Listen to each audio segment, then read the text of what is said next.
Hello everyone, education rise पर आप सभी का हार्दिक अभिनंदन, स्वागत। हमने अभिव्यक्ति और माध्यम के दो जो क्लासें हुई थी उसमें हमने विभिन्न माध्यमों के लिए लेखन जो पढ़ा था। विभिन्न माध्यमों के लिए आधुनिक लेखन के जो चार माध्यम हैं उसमें हमने देखा था प्रिंट मीडिया, टेलीविज़न, रेडियो और इंटरनेट। तो दोनों टॉपिक जब कंप्लीट कर चुके हैं दो क्लास में, उसके बाद में हम इसके क्वेश्चन आंसर्स करने जा रहे हैं। तो आज की जो अपनी क्लास रहेगी उसमें हम इस टॉपिक से रिलेटेड जो इम्पोर्टेंट प्रश्न बनते हैं उसका अभ्यास हम आज करने वाले हैं। तो आइए करते हैं, एक एक करके हम शुरू करेंगे। और पहला प्रश्न आप यहाँ पे देखेंगे कि समाचार पत्र में खबरों को प्रकाशित या प्रसारित करने के लिए आखिरी समय सीमा को क्या कहा जाता है।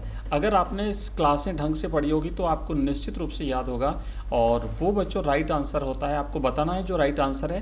तो इसका सही जवाब होगा ऑप्शन स, डेडलाइन। मतलब समाचार प्रकाशित करने की एक निश्चित सीमा होती है, उसके बाद अगर कोई खबर कोई घटना घटित होती है तो वो उस अखबार में न जा करके अगले दिन के अखबार में जाएगी। तो वो डेडलाइन होती है कि उस समय तक की सारी खबरें जो है वो समाचार पत्र में प्रकाशित होगी। नेक्स्ट, दूसरा प्रश्न है कि भारत में इंटरनेट पत्रकारिता का दूसरा दौर कब प्रारंभ हुआ। बच्चों, जब विश्व स्तर पर पहला दौर कंप्लीट हुआ और उसके बाद में दूसरा दौर जब शुरू हुआ और फिर तीसरा दौर शुरू हुआ, तो भारत में दूसरा दौर शुरू हुआ था और वो था 2003। जब विश्व स्तर पर पत्रकारिता का तीसरा दौर चल रहा था उस समय भारत में दूसरा दौर शुरू हुआ था। तो सही जवाब रहेगा 2003। नेक्स्ट प्रश्न है तीसरा, क्रिकेट मैच का प्रसारण किस प्रकार का है। आपने देखा होगा जो मैच प्रसारित होते हैं रेडियो पर और टीवी पर, क्रिकेट के या और भी जितने प्रकार के जो मैच होते हैं वो मैच किस वाली इसमें टेक्निकल लैंग्वेज में जाएगा। उसे लाइव कहेंगे, फ़ोन इन कहेंगे, एंकर बाइट कहेंगे या फिर पैकेज कहेंगे।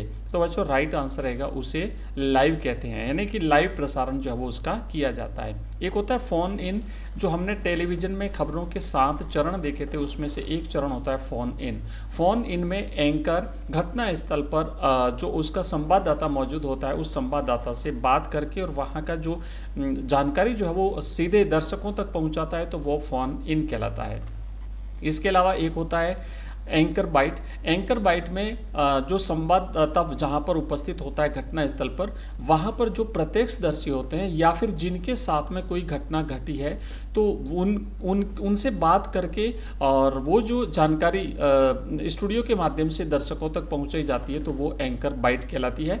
और एक होता है पैकेज। पैकेज का मतलब होता है उस घटना का संपूर्ण कवरेज करना, उस घटना से रिलेटेड समस्त प्रकार की जानकारी, जैसे उसके बारे में जानकारी बताना, साथ ही साथ फोटो, वीडियो और उससे रिलेटेड जो भी प्रत्यक्षदर्शी होते हैं, तो उस घटना का पूरा जो प्रसारण किया जाता है वो पैकेज कहलाता है।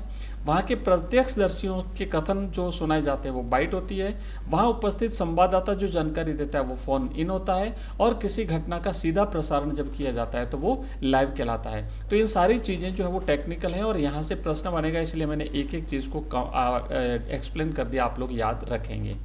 नेक्स्ट प्रश्न है, हिंदी में नेट पत्रकारिता किसके साथ आरंभ हुई थी। ऑप्शन एक है दैनिक भास्कर के साथ, दूसरा है वेब दुनिया, तीसरा है दैनिक जागरण और ऑप्शन उपरोक्त सभी है। बच्चों हमने टॉपिक में पढ़ा था, आपको याद होगा, हमारा राइट ऑप्शन रहेगा ब, वेब दुनिया के साथ में जो है वो नेट पत्रकारिता हिंदी में शुरू हुई थी। तो ऑप्शन ब आपको याद रखना है।